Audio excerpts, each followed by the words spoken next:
पाऊस पडतोय म्हटल्यानंतर ना काहीतरी चमचमीत तर खाऊ वाटणार ना. मग चला चमचमीतची रेसिपी बनवूया एक.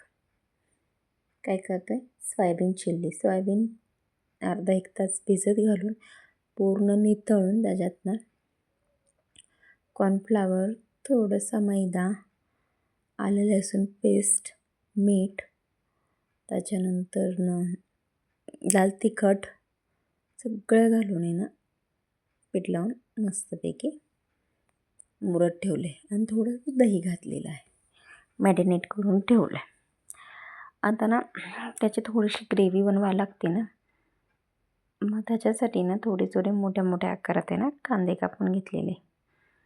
कांदे, त्याच्यानंतर शिमला मिरची, कांद्याची पात असली तरी चालते, कोथिंबीर. पण सध्या माझ्याकडे ना एवढे इन्ग्रेडियंट नव्हते, मी फक्त कांदा आणि मोठा कापून घेतला. कांदा जरासा मोकळा करून घेतला, असे मोठे साली. जरा हिरवी मिरची कट करून घेतली, लसूण बारीक चॉप करून घेतला, कारण की त्याने वास छान येतो.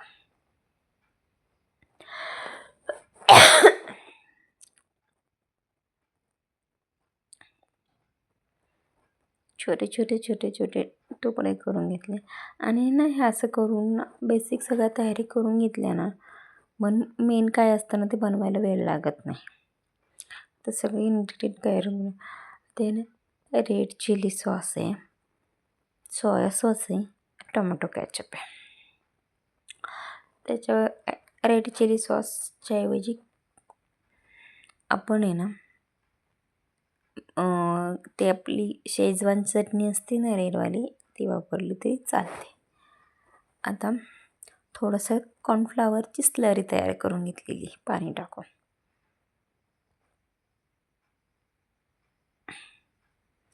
छानपैकी स्लरी तयार करून घेतली. आता इथे ना मी मध्येच नाही का माझ्या मुलांना खायला पाहिजे नव्हतं, म्हणून आहे ना थोडंसं म्हटलं तर तेल तर तळायला लागणारच आहे ना, मग थोडंसं गरम करून दिले. आणि इथे बघा पावसाचा व्ह्यू.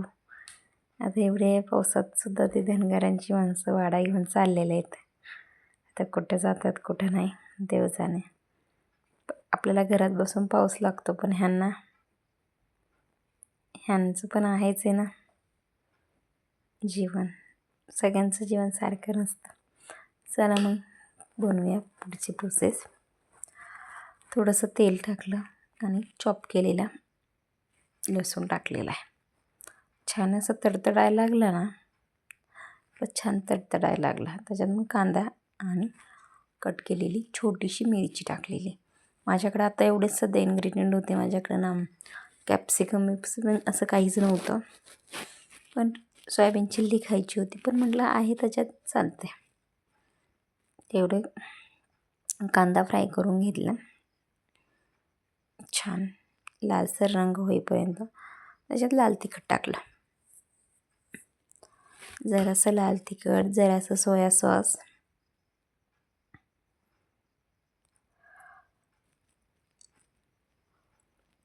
रेड चिली सॉस आणि टोमॅटो कॅचअप. एवढं सगळं टाकलं आणि छान हलवून घेतलं.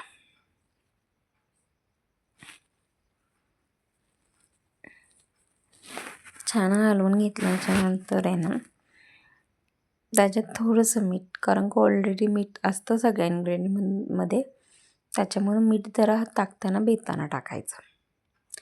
आणि कॉर्नफ्लावरची त्याची स्लरी टाकली, हलवून घेतलं. आणि ते ना जसं शिजत येतं ना तसं गाढा रंग होतो त्याचा आणि रंग पण चेंज होतो.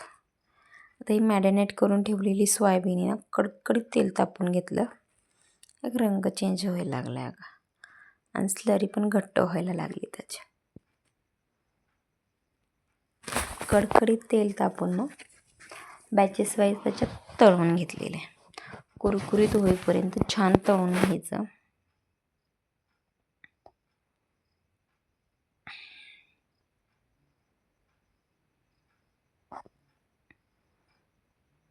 छान असं लालसर सोनेरी रंग होईपर्यंत तळून घेतलेला आहे. पावसाळ्यात अशा काही नवीन नवीन रेसिपी करायला छान वाटतात, खायलाही छान वाटतात. पण त्याच्यानंतर जो राडा असतो ना, तो उरकायला मला जरा कंटाळा येतो. पण काय आता आपल्यालाच खायचं म्हटल्यानंतर उरकणं राहायचं आहे. आणि तळून घेतल्यानंतर ना सोयाबीन, क्रिस्पी सोयाबीन आपला तयार केलेलं आहे ह्याच्यात टाकायचे आणि मग ते असं होतं छान आणि खूप छान लागतं. एकदा नक्की करून बघा आणि खाऊनही पहा. नक्की करा, नक्की खा. तोपर्यंत चॅनलला लाईक करा, शेअर करा, सबस्क्राईब नक्की करा. भेटूया नेक्स्ट ब्लॉगमध्ये. तोपर्यंत धन्यवाद.